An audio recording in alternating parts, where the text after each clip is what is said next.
Hello everyone, this is CJ Novo 992 and today we're back for another brand new video and it's a weird one, this one, because it's obviously a draw. It could have been a lot worse, but it should have been a lot better. That's kind of how I'm feeling right now, and there's a real sense of disappointment about that 2-2 draw with Celtic, but you know, it's almost fitting the way it's actually done, because for me it tells you everything you need to know about Rangers. If you just look into this game, you get the entire story of our season. We start off slack, we hurt ourselves, we punish ourselves, but then we respond, we get ourselves back in front, we take the lead, we show some real aggression and going forward, and that's now what Michael Beale has put in to this team. Brave starting 11, brave going after it, unleashing certain players. That was all great, running ourselves into the ground in the second half in the right way, if you want, before the biggest and most obvious glaring weakness in this Rangers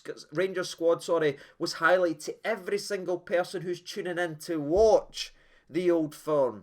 Our strength and depth is genuinely embarrassing. And aye, people, there is genuinely so much to break down, but I'm going to continue with that little thread right now, because I'll be honest with you, I know I'm skipping all over the shop, but I will go through the game properly and speak about most, if not all, the major talking points. But I want to talk about the last 15 minutes of the game, right? Celtic were able to bring on Jota and Giakoumakis. What did we do to counter this attacking, quality-driven substitution? We brought on Scott Wright and James Sands. Now, let's take a step back from that, shall we, and just look at what we all saw there.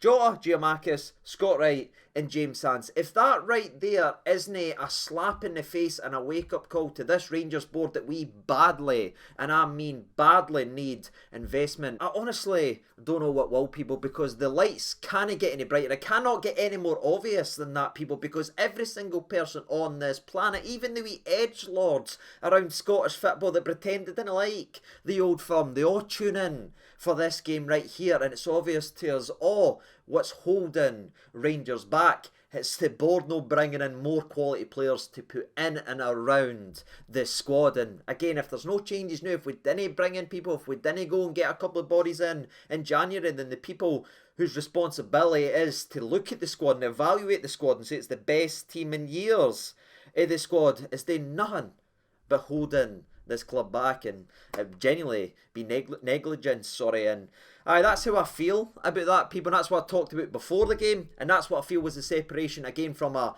happy, smiling, loving life CJ right now and us dropping points to Celtic. That's where I currently sit right now, and again, that for me is the differences between the two sides, because yes, people can look at the league and everything like that, but there's obviously been a hell of a lot of circumstances with Rangers this season. Centre mids playing centre, but we've barely had centre backs. It's been an absolute mess of a season in terms of personnel available. But when you look at the two teams and you put them on the park like that, there isn't too much between them. Where Celtic again have the advantage is when you can go to the bench and bring on the likes of the Jotas, the Giakoumakises, even Abada and Moy who came on. But of course, to be fair to everyone, people, and actually being a little bit critical of Michael Beale, if I can, people, it was his decision to bring those players on. We did have Scotty Arfield, we did have Cholak, we did have Roof all on the bench, and those are significant qualities in there. And that might sound funny because people say what I want to say about Arfield and everything like that. You say, oh, you didn't like him starting. I didn't like him starting.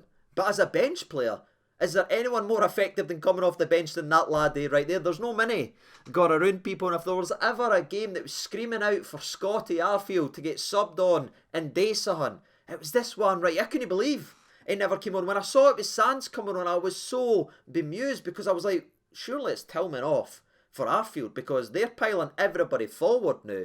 Surely we're going to go for it and leave someone that's quite clever, who can do a wee bit defending, but can make a run, can stretch our defence, can stretch our midfield, and everything like that. But we didn't, people, and I thought we played it a little bit too safe. And again, Michael Beale will probably learn for that, hopefully will learn for that, because I thought he got a lot right today, but I thought his substitutions were wrong, in my opinion. But I know everyone will shout at me for that, but That's just how I feel. I knew that I'm actually thinking it, and I'm starting to get back into the game recap type of brain. It's not the only little mistake I think Beale made in the actual game, but we'll get to that in a couple of minutes. Let's go ahead and discuss the actual game of football then, shall we? Because I was pretty happy with the starting 11. It was certainly bold. Beale backed up his words before the game, and I thought, right, Rangers are really going to go for this. We've got attackers there. We believe that we can get something in. We had a shot within the first 14 seconds, and I'm thinking, all right, this is different. And then we concede through the most Rangers 2022 way I've ever... It's 2023. It's supposed to be new year, new me. Why are we making the same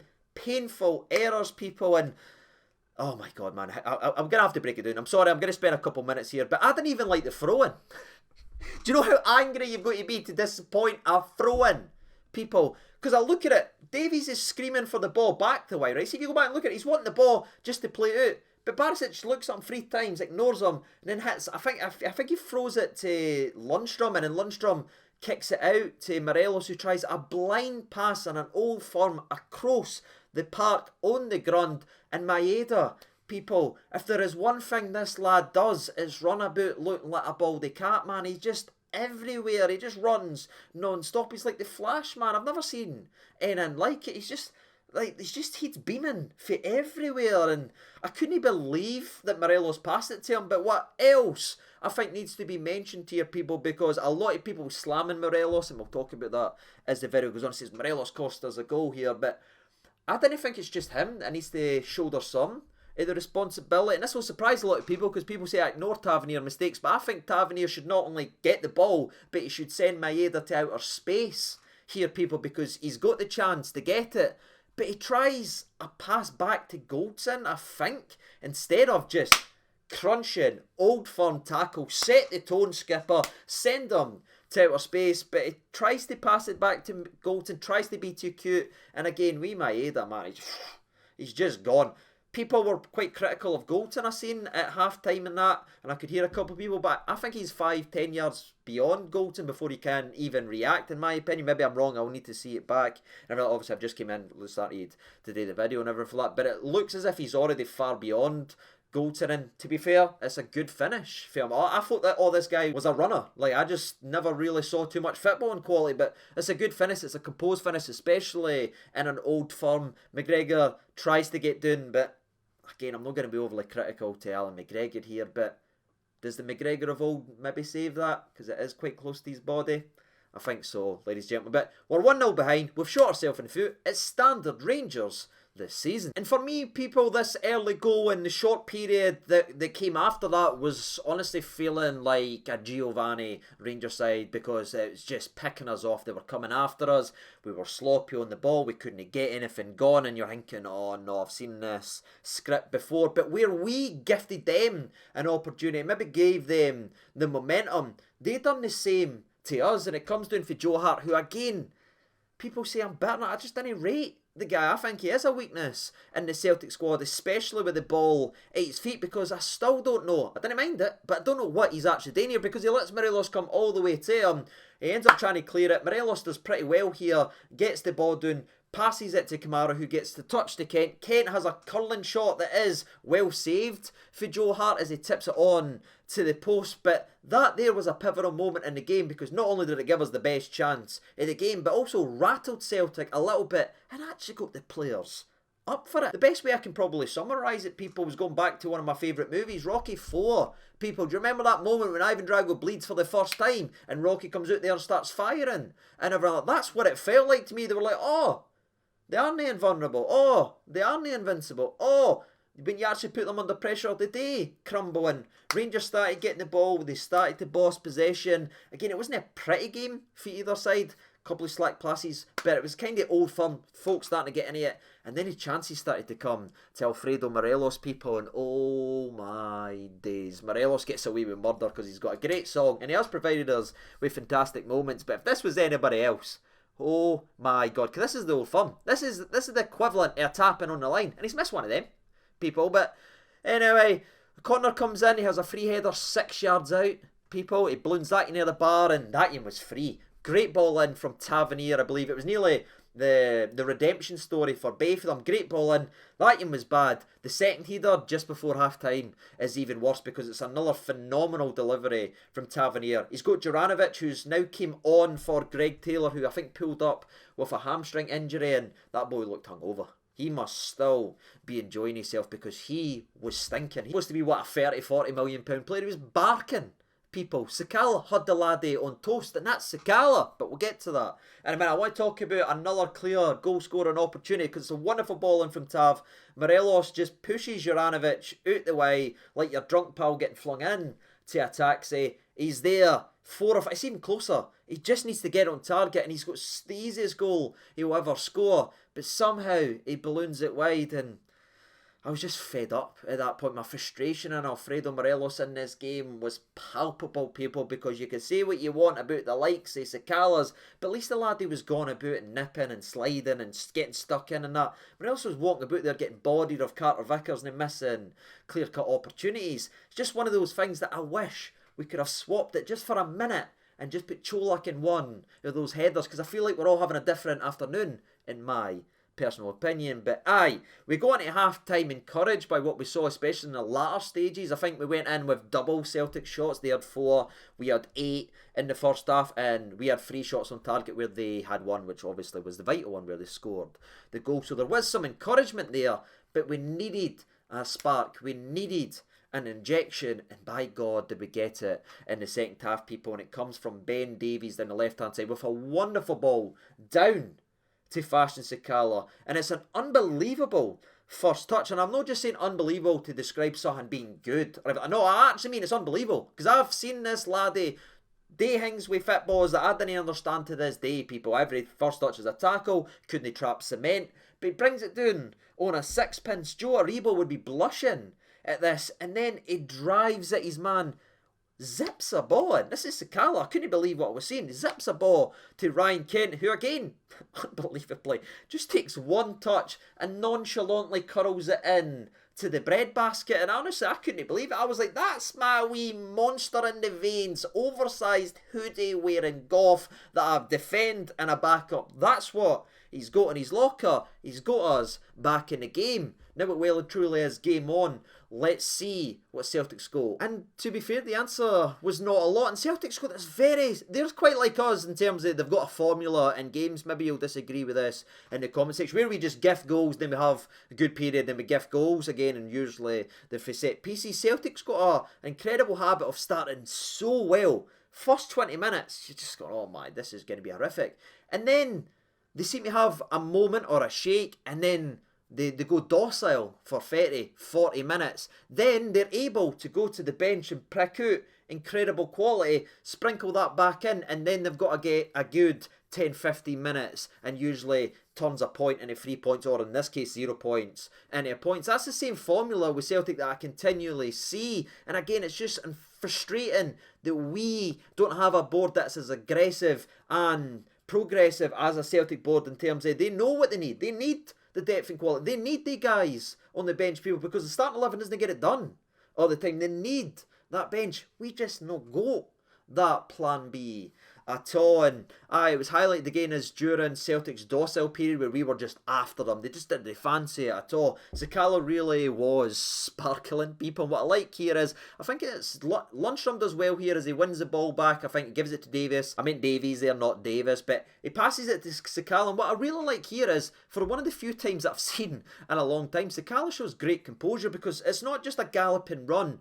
He then gets 5-10 yards outside the box, and then he just sizes up Juranovic. They both just look at each other, and he's just saying, come on, let's go, 1v1, let's see who's done. And it turned out it was the Croatian boy who's worth 40-50 million pounds or whatever they say every single week. Sakala just rinses him, passes it by him. Starfelt comes in, it's rash, clear penalty kick to Rangers, and up steps the skipper, who for me had a shocker in the first 20 minutes and helped Celtic get a lead. But can they now help Rangers get in the lead? Can he now score his 100th career goal as a right back? by God, he can, people. That is one of the best penalties I have ever seen. It is not his usual bottom one of the corners. It's right in the breadbasket, people. It's very reminiscent. I'm going all the way back to a penalty that stays right in my mind. It was Ballack for Chelsea. Nobody will remember what I'm talking about, but it was reminiscent. Just an absolute rifle in the corner. You could stick 16 goalies in there. You could stay, probably, actually, no, I'd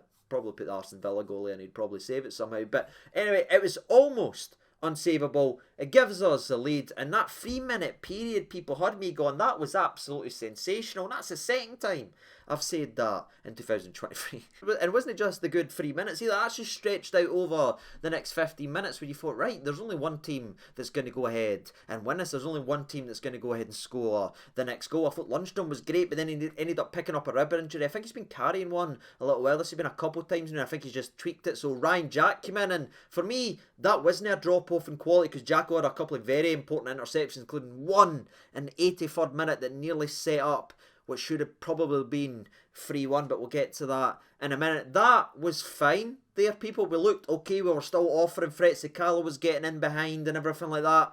But when you didn't take your chances, when you leave it at 2-1, you give Celtic the opportunity to, again, just go to the bench and bring on quality. And aye, people, I'll be honest with you, when I seen the substitutions for Celtic, I went, right, how are we going to counter this? It's probably going to be Scotty Arfield for Tillman. Are we maybe going to chuck on a Cholak or anything like that for Morelos last 10-15 minutes? Just a bit of energy, because Cholak runs, puts himself about. Then I seen it was Scott Wright, and I honestly, I felt a pit in my stomach, and I'm not wanting to be saying that, people, because he's a really, really nice guy. I've met him a couple of times at hockey, and how and everything. I know he gives his absolute best, and it's never anything personal, people, but the drop-off in quality there is frightening, because not only did we bring on Scott Wright for Morelos, we moved Sakala, who was having a field day doing that wing and was a constant outball for us. We moved him centrally, and we made him completely irrelevant. Just that spacey 2 minutes, Sakala having his best game in a Rangers shirt to absolutely invisible, people. And I think that's what Beale got wrong in the game. Sakala's not a number 9, people, especially against the likes of Carter Vickers, who's a very good centre. You didn't want me to say it, but he's a very good centre back, and I feel like that was a mistake. And again, the other mistake in the game was young Tillman coming off. But before we speak about that, he did have an opportunity to probably wrap the game up, as again Jacko does very well to nip in, win the ball. Kamara wins a 50-50, goes out to Kent. Kent slips it down the left to Tillman. The big man is blowing, people. He has got barely anything left, but he charges up a shot. But Carter Vickers shows his worth. Fantastic, fast centre-back. Gets back, does a good slide challenge, and that there ends up earning them a platform. We say, we say when McGregor makes a save, or McLaughlin makes a save, that gives him the platform to go on and get something for the game. Well, that's the moment right there. Tillman's just blowing. He's just not got anything left. He just can't get the end of it. You could see him for 5 minutes before that. He looked dusted, but Big Larry tried to get there and everything like that. But it's a good save, and eventually comes off. And he comes off for Sands, and again, I just sank, people, like the lead character in Get Out. I was like, oh no, you can't sit off Celtic, man. I've seen this story many, many times before. That's you then feeding right in to what they are good at. That is attacking, and when I say the drop-off in quality was surreal, it was unbelievable. I think Scotty had a couple good first touches, but he was just running in the opposite. We had so many opportunities to put the ball in the corner, so many opportunities to time waste, but we just kept giving it to Scott Wright. He just kept running in to defenders. We kept punting long balls to Sakala. We kept doing horrific passes and every flat, and we started to falter. Celtic started to strengthen, and even with a late free kick as well, we didn't even pass it down the line for Sakala. We just tried to lump it into the box, and then the sickener comes, people, as I believe Jota is on the left-hand side, cuts inside Tavernier. He finds Moy, and you go back and look at the shape for Rangers. To be fair, at the time, I thought it was just Barisic, because Barisic was 6 yards behind the defence. Go back and look at it, but Davies, I think, is also just keeping him on there. But again, Barisic, man, just step up. You didn't need to be that scared of defending that you drop 6 yards. It goes down the line, Jacko gets on it, and again, if I am being critical, as a more proactive goalkeeper, a bit more reactions in there, maybe reacting a little bit quicker and getting down there, maybe smaller than it, instead of it sort of ricocheting perfectly into the foot of Kyogo, who hits it high into the net. And yeah, they grab it 2-2, and you're just sitting back thinking, that there is just sare, people. But that's what happens when you sit off Celtic. That is why they score so many late goals. You can't be defensive. The best defence is a good offence against Celtic, as we're using an old American football analogy. The second you give that up, you throw the game away. And despite all my frustrations and problems with Arfield starting a game of football, I'd have loved to have seen him come in, but that's what styes you. That's the thing about football. You think of these moments, it's easy to say in hindsight and everything like that. The game ends up finishing 2-2. There was not many other opportunities. I think also there was a handball shout, I should say, for Celtic. What was it? I think it was around about the 60th minute after we made it 2-1 with Goldson. But again, I don't know, man. I didn't see it. Like, I'll need to see it back in the replay or anything like that. But they check it in VAR. It isn't given, so I assume it's either in a position or it didn't hit his hand. Again, I'll correct myself in the comments because I've just literally got home to film this video. It didn't look like a handball at the time, but I'll tell you, we were all bricking ourselves because we went, oh no. But they had a lengthy look at it, so I imagine it didn't hit his hand. But aye, that's it, ladies and gentlemen, boys and girls. That's the game right there, and it's a game that we can certainly take positives away because we showed on the park there's no much between the sides. We should have won the game, and maybe we can take the positive away that now should be clear to every single person where our problem lies. It's gone to that bench right there. Michael Beale's clearly the right man for the job. The job he's done already in terms of fitness and work rate and just our overall shape and braveness to attack is clearly the right options. Let's go ahead and give him some players now to actually really push the squad forward. So, aye, ladies and gentlemen, we're certainly not the finished article. It's not the perfect result, but maybe it was never going to be that way. It finishes 2-2. It's a point, but it feels like 2 points dropped in my opinion because we showed we were a better side on the day, and I think the stats and statistics show that, ladies and gentlemen. But, aye, that's everything I've got to say about it. Looking forward to a big January now. Let's just go and just give the Rangers fans what we all want and give this Rangers team and the manager what he needs. Some players, man, come on. But aye, that's all I want to say. Legitimate, what about you? Let me know your thoughts and opinions down there in the comment section below. And even though it was a draw, who stood out to you? I thought Ben Davies had a very effective, quiet-ish game. I think the best way I can describe it is almost Hollander-esque. That was, of course, his first Old Firm game, and I thought he'd done well. Again, maybe if I'm being as critical to him as I am to Barisic, he should be stepping up a little bit quicker for the Moyes to be offside. But I don't know, people. I thought he was really, really effective. And again, I'm very encouraged by the Goldson and Davies partnership that we haven't had all season. We're still undefeated with them two actually finishing a game of football and playing a game of football together. So there is things sprinkled in there, people. But it's an Old Firm game, man. You know what I mean? You want to win the actual thing. I'm not going to sit here and cheerlead a draw. We should have won that game, but I just thought I'd mention him quietly because I think it will go underneath the radar, but I thought he was very, very positive in his first Old Firm start. But let me know your thoughts and opinions overall in the comment section below, and as always, I've been Siege over 92. Hopefully there's a lot of transfer videos to discuss this window. Until the next video, people, take care of yourselves, all the best, and bye-bye.